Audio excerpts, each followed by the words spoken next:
So just a note to say at the beginning of this video that it's never to judge or to say anything negative to those who are on medication or want to try medication.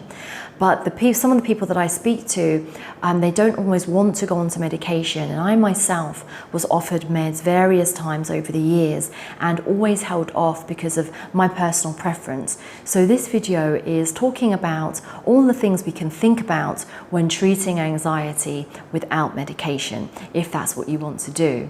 Now, the one thing's for sure is that anxiety is very common, and according to the World Health Organization, or WHO, 1 in 13 people globally experiences anxiety.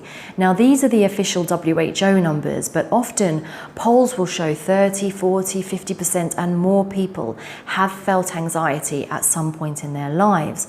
And it's this feeling of uneasiness and worry, and it's often accompanied by muscle tension, restlessness, fatigue, and problems in concentration. Some people characterize anxiety purely as the physical side of it, the panic attacks. But the basic definition of anxiety is an unpleasant state of inner turmoil, and it's often accompanied by nervous behavior, physical complaints, and overthinking or rumination. And it's having these persistent feelings of dread or worry on most days for months at a time, but can last years if not treated. The anxiety is closely related to fear and involves the expectation of this future threat. Now, everybody has experienced anxiety at some point, and it can be for a good reason, because essentially it's there to protect us from a danger. But if it becomes a problem when you have these feelings of fear and anxiety in non-threatening situations, it can hold you back in life. And when it's holding you back from doing something you want, such as focusing at work or meeting people, sleeping well, public speaking, or even getting on public transport, this is when you can work on resolving it, to take back control and to do all of those things that you want to do. And it is pretty amazing because you can change your state or overcome anxiety in a completely natural way. So I'm going to go through 5 things to think about when treating anxiety without medication. And the first is to mind your identity and belief system around anxiety. And this is because a lot of people who are struggling can let it consume them to the point of owning it and making it their personality. So you might hear things like, my anxiety, I've had this for years, or this is just a part of me, or I've always been an anxious person. Now, the problem with this is that by owning the anxiety or making it a part of you, it makes it harder to overcome. And it's harder to overcome because you start to make anxiety your name, you're making anxiety your identity, and this cements it as being part of you long term. And it feels as though, or it might feel as though it's going to, or you're going to have it for the rest of your life, or that nothing will be able to help you overcome it. Now, some people might feel like that, but the truth is that when you were born, you didn't have anxiety. And this is because babies only have 2 fears. The first is loud noises, and the second is falling. So as anyone at any age can develop and feel anxiety, it's something that's acquired, not born with. And if it's something you acquired, you can be sure that you can also let it go. Now, I say this from a place of empathy. I understand exactly what you're going through because I've been through it myself, and I know exactly what it feels like. But the great thing is that you can decide your identity to work for you rather than against you. So in this case, a start is to talk about the issue as the anxiety. It's an issue you're dealing with that's separate to you. And this is really powerful because it's now not who you are, but it's something that you experience, and it's something that you're going to let go. And you start to develop this belief that it is something that you can overcome. Now, the second is to get to the root cause of the issue. And the one thing I'm not doing in this video is to make light of the anxiety, because I know that it's very serious. It's something that can last for years if not treated, and can hold you back in life. And what I'm about to go into isn't something you hear many people talking about. It's very specific to the way I work with clients, because what you observed and underwent as a child and even into adulthood may be causing the internal turmoil you're experiencing today. So things we experience in our past, either traumatic or even seemingly insignificant, can take root in our minds and cause us to believe certain things about ourselves and certain things about the world around us. And this is what we call, or what can cause, unprocessed trauma. Now, trauma can be something significant like an attack or experiencing war, for instance, but it can also be something seemingly insignificant like something we overheard our teachers or parents saying about us, or things the kids said to us at school. Now, if these things did happen, but we moved past them and didn't internalize them, then that's great. For instance, some people can be bullied at school, but it might be something that they talked about, got over, and worked through and moved past it. But sometimes our mind might not get to work through these issues, and they might latch on to some of these things that have occurred. And if they're not dealt with, or if we take these experiences to mean something about us, they can play out again and again in our minds for years at a time. Now, if this has happened to you, it can be experienced in a number of ways. If you feel that there's something wrong with you, or that you're a bad person deep down, or you feel burnt out and overwhelmed often, or have a hard time letting go, constantly criticize yourself, maybe you can't sleep or self-medicate with alcohol or food, maybe you have a hard time trusting others, or maybe the opposite, you cling to relationships even when they're toxic. Or sometimes it can show up in unexplained medical issues such as aches and pains that we can't decipher why they're there. Now, these issues can arise when the experiences we have and the feelings that have been attached to them are either pushed away, ignored, or forgotten. But the problem is that it's still playing out in the back of our minds without us even realizing it. And they become our internal dialogue, such as, I'm not smart enough, I'm not pretty enough, or I'm not good enough. And it can bring about this feeling of fear that you just can't shake and you don't know why. And we liken these repeated negative and unhelpful thoughts like weeds in our minds. And with any weed, you have to take it out by the root to remove it, because our minds are like a garden.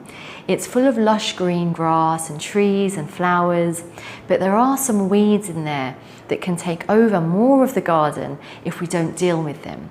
So when treating anxiety without medication, it's argued that the only way to remove these weeds is to investigate and discover where they are at the root, to then remove them. And it's the only way to remove these weeds, because just ignoring them, trimming them down at the top, or sweeping over them, this will just allow them to grow deeper. And therefore, we must do the investigation through our history to find out when, where, and how these harmful thought patterns and fears originated, to remove them. And this is what we call doing the deep work, or a deep dive. And it's really profound, because it's the only way to truly get to understand yourself and work on yourself from this deeper level. Now, often these events in our past have caused us to think repeated thoughts that are untrue or unrealistic, such as everything's going wrong, or I'll never have any money, or no one will ever love me for me. And we often don't realize, or we don't know why we feel like this. So the next thing to do is shine a light and analyze these out of date or just distorted beliefs to remove them altogether. And there are techniques that I've been trained in to do this very quickly, where we work one-on-one to remove these issues at the very root. Now, a really important thing to remember is that no one's opinion of you matters more than your own. And we have to be really mindful about how we treat ourselves and what we say to ourselves on a daily basis. So you might be repeatedly saying to yourself during the day, I'm such an idiot, or I can't cope, or why does everything always go wrong for me? But one of the rules of the mind is that it responds to the words you tell it and the pictures you make. So when you say these things, our mind and body will respond. So we'll feel weaker, we'll feel fearful, and we'll feel less able to cope. Now, the good thing is that understanding is power, and when we understand why this is happening and how to manage it, we can turn everything around by becoming our own cheerleaders. So we go from being our own biggest critic to our own biggest cheerleader. And this means not judging ourselves, but motivating ourselves, focusing on what we can control rather than what we can't control. Because anxiety can exist because of a fear of being out of control, control of others, control of the things around us, and control of the future. But the only thing we can control are the things that we say to ourselves and others, the pictures we make in our heads, and the actions we take, nothing else. So when we give up trying to control the things that we can't and manage the things we can ourselves, we get back our power, we get back our life, and we can build ourselves from the inside out, not the outside in. Now, when I talk about all these things, I might sound really airy-fairy, but I do talk about these things from experience. And in fact, everything I talk about, I have practiced myself. And I say all of this not from a theoretical point of view at all, but it's very practical action that I've taken too. I've taken it for myself. So statements like, or phrases like, I have phenomenal coping skills. When you say this again and again, you can literally feel yourself getting stronger. Now, just saying it once might not be enough, but when it's repeated to the point that it becomes your automatic go-to response to stress, you can very quickly go from feeling hopeless and helpless to strong and fearless, because the words you say to yourself become your thoughts, which then become your habits, which then become you. Now, with all this being said, self-talk does have to be believed by you and will work best when it's also personal to you too, because we are all unique and your history is unique. And one thing that works for someone might not work for the next.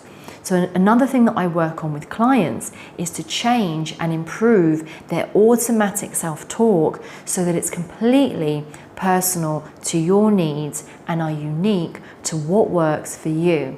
Because just thinking positively isn't always enough. It might work for 10 minutes, but then you'll forget it and revert back to your original thought patterns because, hey, that's what we're all used to doing. That's completely normal. But the words we say to ourselves have to be relevant to us, personal to us, and personal to our needs. And when we focus on this long term, that's when it works.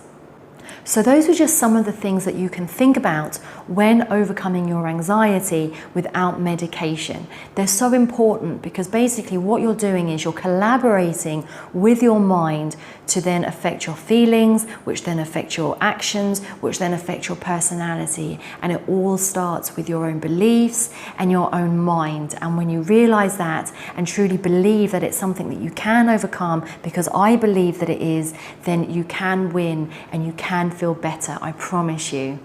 So those were just some of the things to think about. And one of the last things that I'll just add on to the end of this video is lifestyle. Now, I'm sure you've heard all of these things before, and I've spoken about them a lot in my other videos because they are important.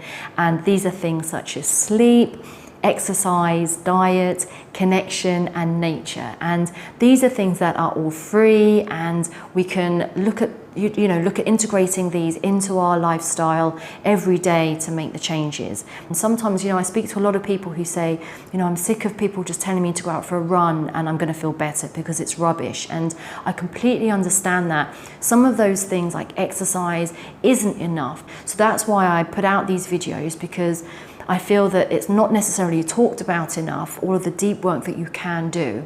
But in addition to those, once you have done the deep work, you can then move on to those lifestyle choices, and they can just help you to maintain that positive outlook on life that will maintain that healthy lifestyle and that healthy mental balance as well. So that's why I just wanted to add those on. And if you want to hear more about the sleep and the exercise and the food, then I do have some other videos that talk about those, and I'll leave some links to those videos below.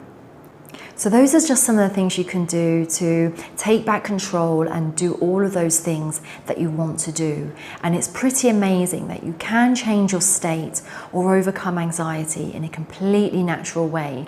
So take a look at all of the free information in my videos and in my website.